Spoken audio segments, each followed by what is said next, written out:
Hello, how are you? What's going on? We are here to talk to all of you and to say thank you so much for supporting Amen Communications Incorporated.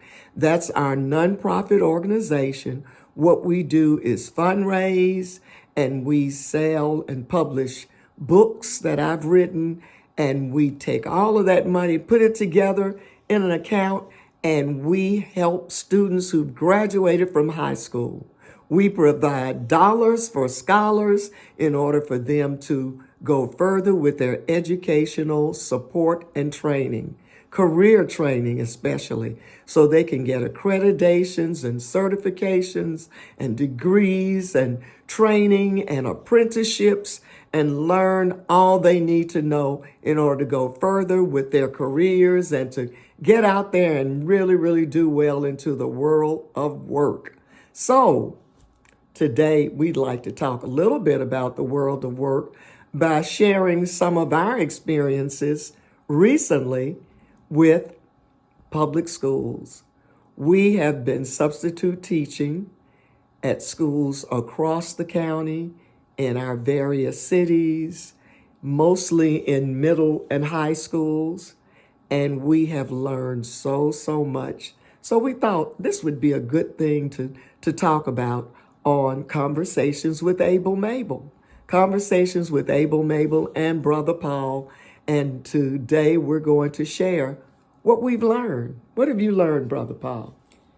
Well, I've learned that the educational system is complex, and that I most definitely have maybe a new regard or appreciation for our educators.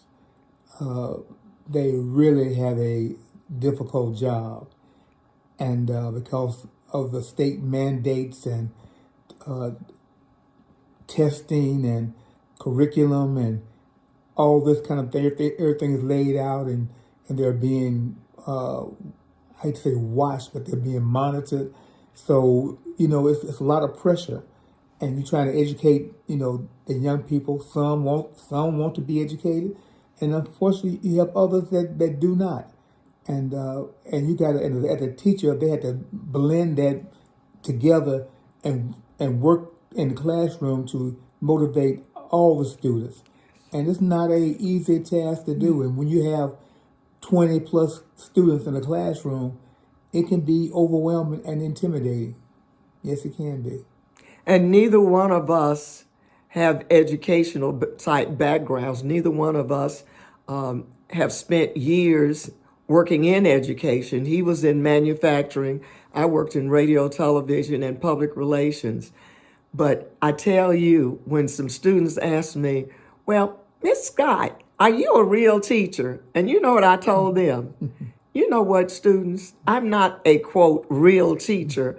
I don't have degrees in real teaching and pedagogy. But what I'm going to be able to teach you all is how to get a job, keep a job, come on time to school, do what you're asked to do, complete tasks, understand the importance of responsibilities, respect, and knowing that someone is always going to be asking you, what have you done today? And making sure that you can document that you have had a fruitful day. And I think when I just shared that with the students, and I told them about my background, where I grew up in Memphis, Tennessee, how I went through segregated schools with, raggedy books and outdated books, and how we had to walk to school and couldn't get on a bus to ride, and we never had snow days, and we walked through the rain and the sleet and the snow, and we had lots of homework. And our teachers demanded us to do our very best, and you couldn't be slack. And if you didn't do your homework, the teachers called our parents, and I just let them know my whole experience in school is much different from what I see in the classroom today with these beautiful textbooks and libraries and media centers and all of this technology and computers and Chromebooks and televisions and telephones, and it's just amazing. So when I walked in many of the classrooms, I was like, wow. I walked in one classroom at one high school and I saw equipment similar to equipment that we had in radio and television. So there are so many opportunities for students to learn and grow and to expand their horizons. I just told them, you're blessed. And I just hope that you can take advantage of these opportunities, because the sky is the limit for you. You don't have to just say, well, I can be this or that or this. You can be anything in the world that you want to be, because we've been able to see we can be president of the United States. We can be a senator. We can be a U.S. representative. We can be a mayor, an engineer, an astronaut. We can do almost anything now, anything, if we focus and put our minds to do it. So I think I was more of a coach or a guide and a motivator. And the students kept asking me, well, Miss Scott, back in the day, did y'all do this? And Miss Scott, back in the day. And when I gave them some of the answers, they were like, what? They couldn't believe it. What about you, Brother Paul? A very similar experience. I guess I get kind of tickled sometimes when I see a student and they want to call me an OG, and I'm thinking to myself, OG. Yeah, an old guy, whatever, Okay. whatever it means. Okay. But I know it's not a form of endearment, let's say. Yeah, well, I would tell them, well, at first I would say, talk to me the way you talk with your mamas. And they say, are you sure, Miss Scott? And then I said, wait a minute. How do you talk to your grandmama? They said, okay, Miss Scott, that'll work better. Because I think they have more of an endearment in many cases with the grandmothers. And I told them, I'm probably old enough to be your grandmothers. So let me share some words of wisdom. What about you, Brother Paul? Yeah. Like I said, schools are so different. The curriculum is different. The learning styles are different. It's amazing. I mean, it's just amazing. Like when I was going to school, you were basically devoid of distractions. You know, like you didn't have music in the classroom. You didn't have headphones in the classroom. But now you didn't have cell phones in the classroom. Right. But now the kids have their headphones. They're getting their work done, but yet still they're multitasking in a way that we never multitasked before. And you sit there and you think, are these kids really learning anything? Are they really getting anything? But then when you go back, when they regurgitate back to you what you gave them, it's amazing to me that they're able to focus in a way that we didn't focus back in the day. Back in the day, we put our whole mind and heart and right on the project. But with them, they're multitasking. They're walking around the room. They are chit-chatting with their friends, and how they hear what the teacher is saying and comprehending it is amazing. It is. It is. It's amazing. But I learned so much, and I learned that our sons are much older than the youngsters that we have been working with over the last year and a half or so.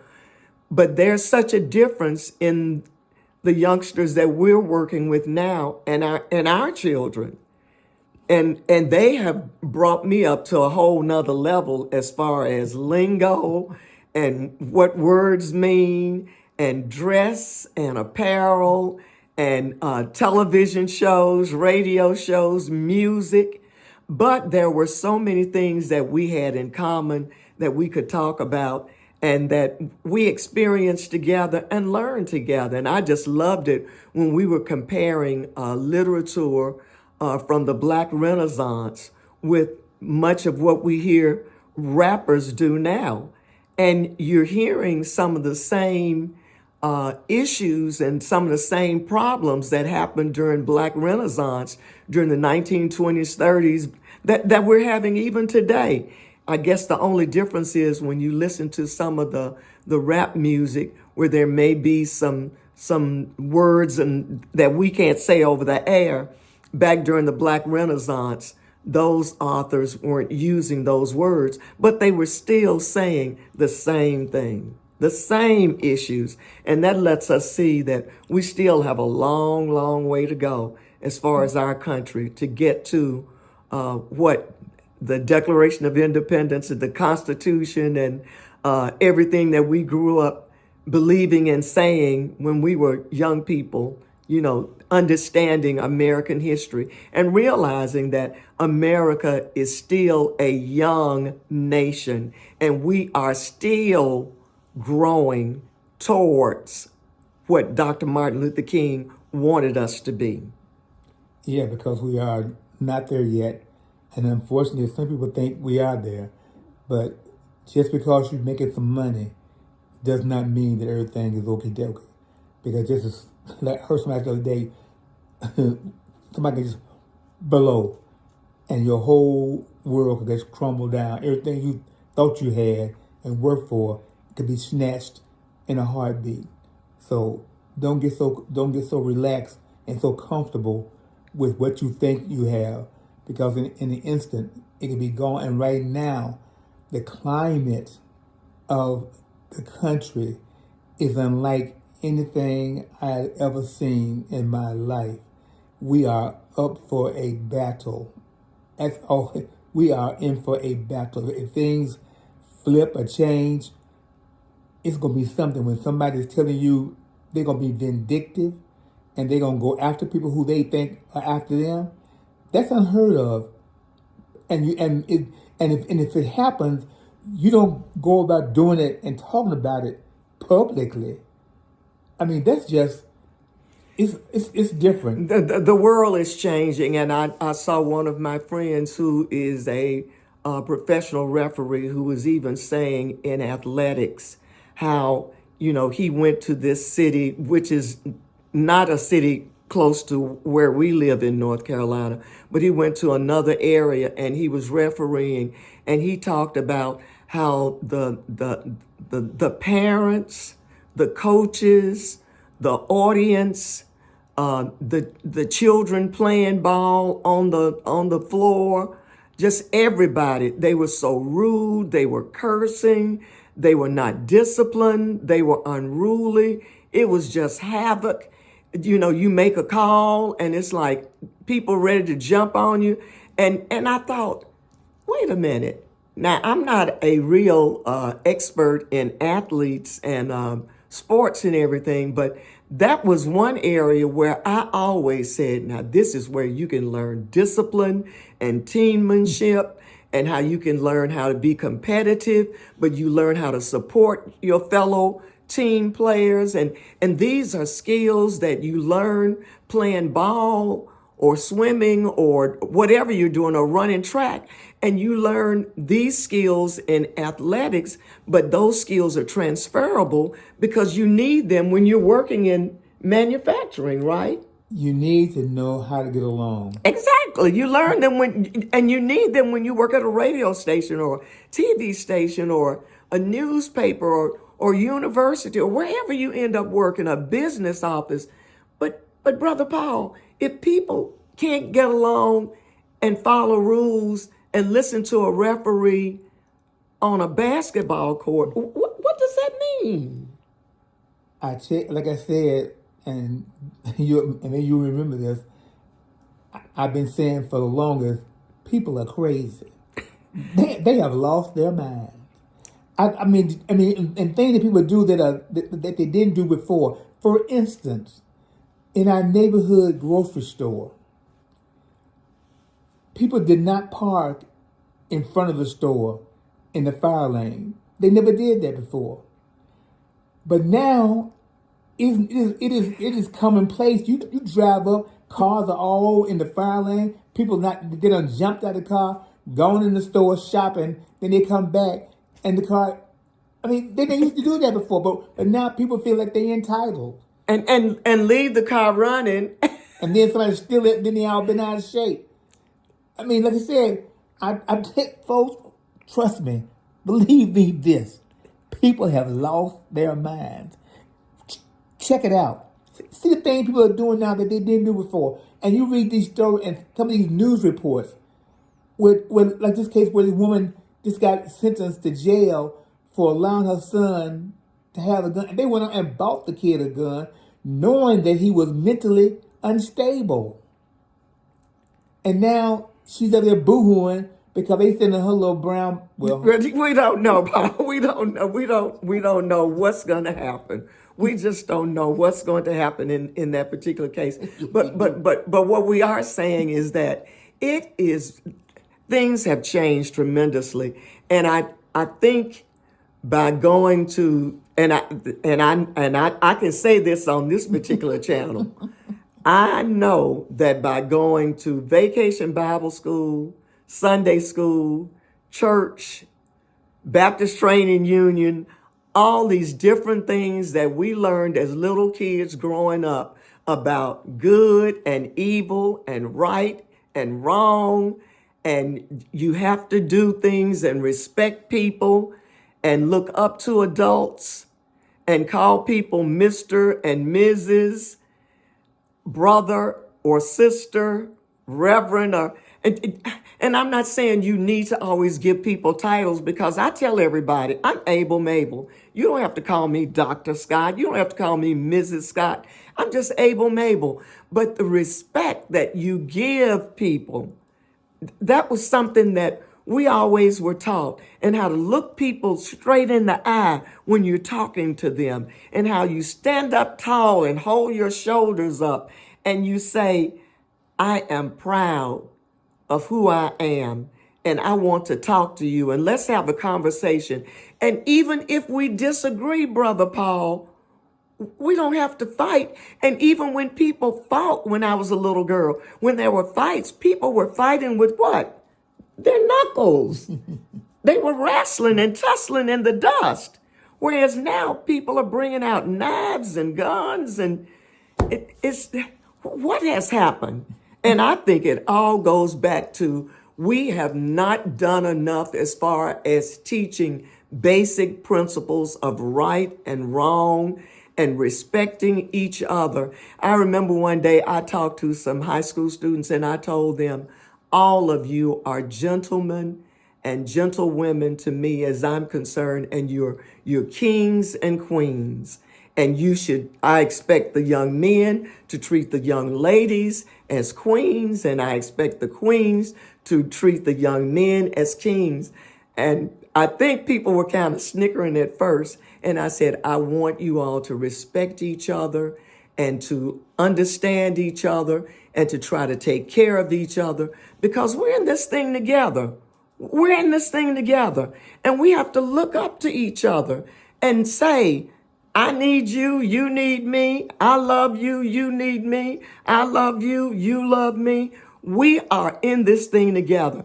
And I keep thinking in the back of my mind, if we don't learn how to take care of each other here in America, something crazy is going to happen where somebody else is going to come over here and really pull all of us together, no matter if we chocolate, strawberry, vanilla, lemon, lime, whatever. Or the Martians are going to come down here, or the folks from Jupiter are going to come down here and pull all of us together globally and let us know, look, y'all going to have to get it together. What is it going to take, Brother Paul? It's going to take a catastrophe. And please, I just don't want to hear that. I don't want to hear that. Hey, that's what it's going to take. But a lot of times when a crisis happens, people pull together. I will say this. I have learned over the years, whenever a crisis appears, all of a sudden, everybody starts praying to whatever God they have. And everybody starts realizing we got to make some changes. And this is why I have learned so much by being around young people and hearing what they're saying and hearing how some of their dreams are, some of them are even saying, will we even make it to that point? Will we even make it to that point? But they have dreams. And it just exhilarated me when one day I had a special assignment for them. And I said, I want you all to write a couple of paragraphs and tell me, what is your dream job and what do you hope to be when you become an adult? And I was surprised because half of the class said, I intend on going to technical school, the military, or to college.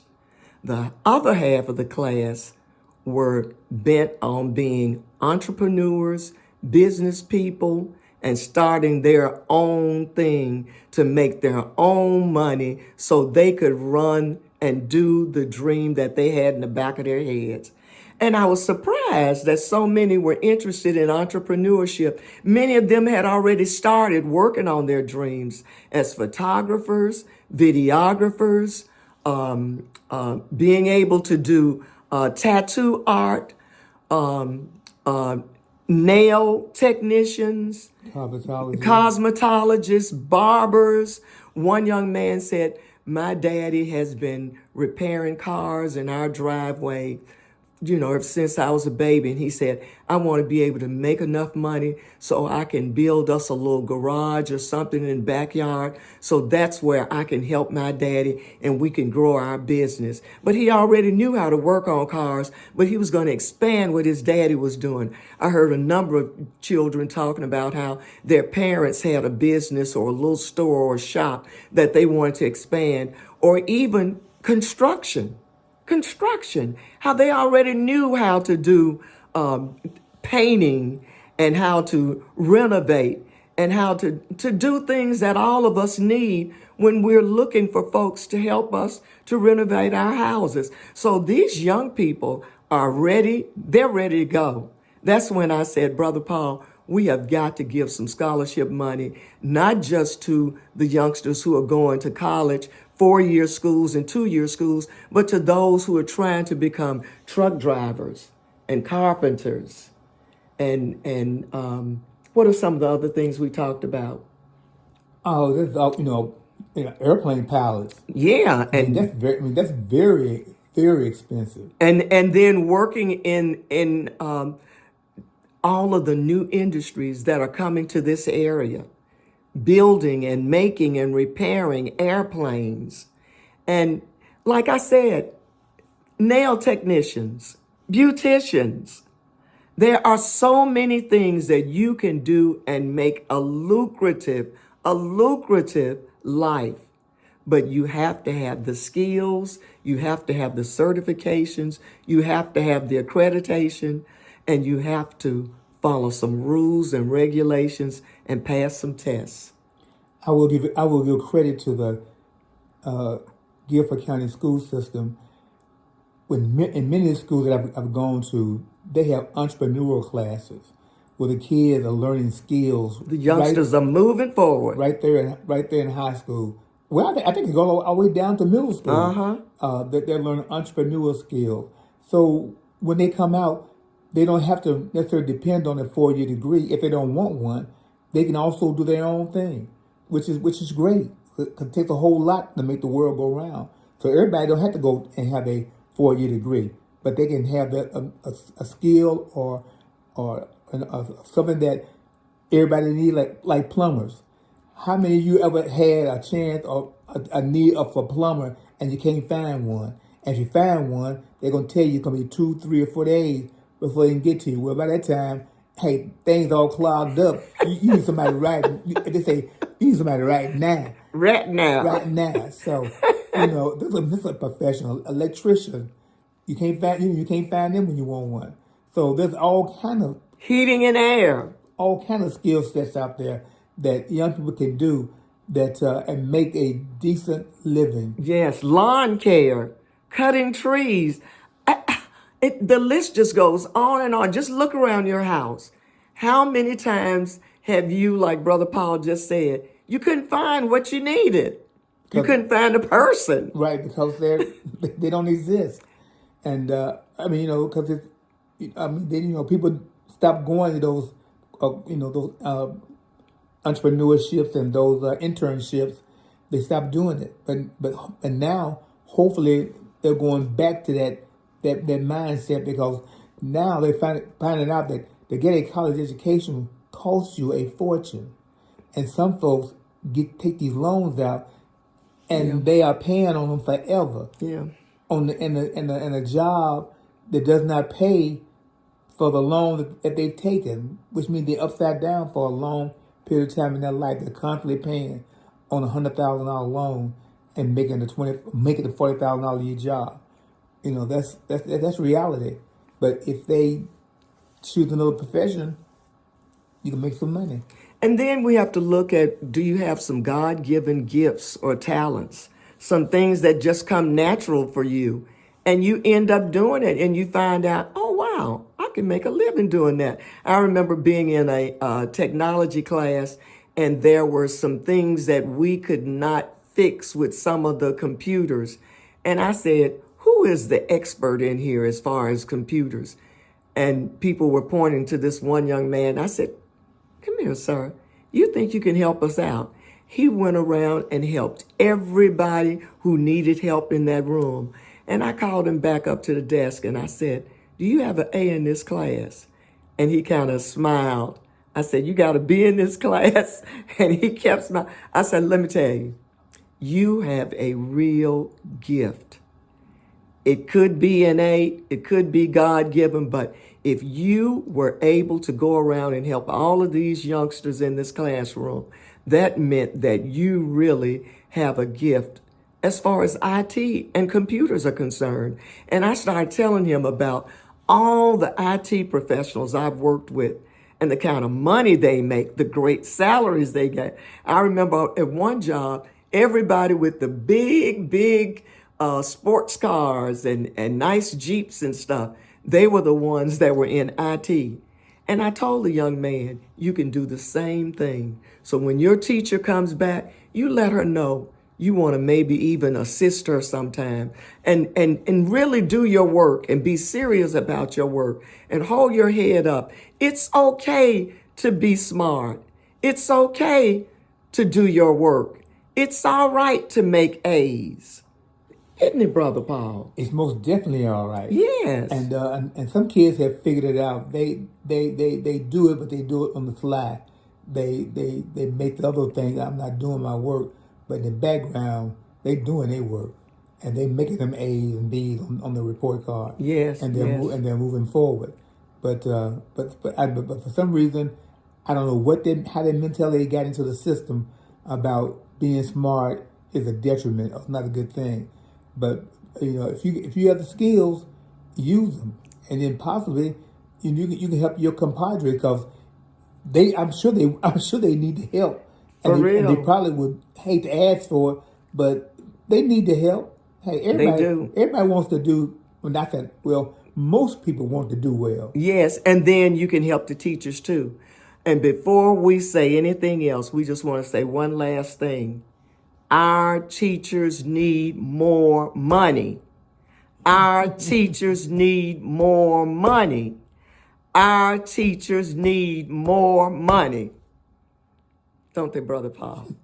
Oh, you said it. So today we shared with you some of the things that we learned just by being in classrooms. We learned as much from the youngsters as we were able to share with them.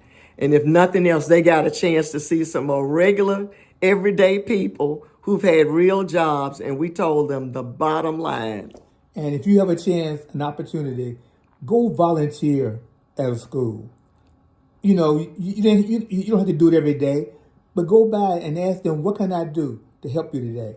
So office support, cafeteria, do it, anything, and just go into schools and let the kids see that there are people that are out here that care about us and want us to do well. You'd be surprised how well it will go. And one last thing that we talk about in our Reformation, it is that as you drive by a school, whisper a prayer. As you drive by a school, whisper a prayer, because you don't know what's going on in that school and what the teachers are having to deal with.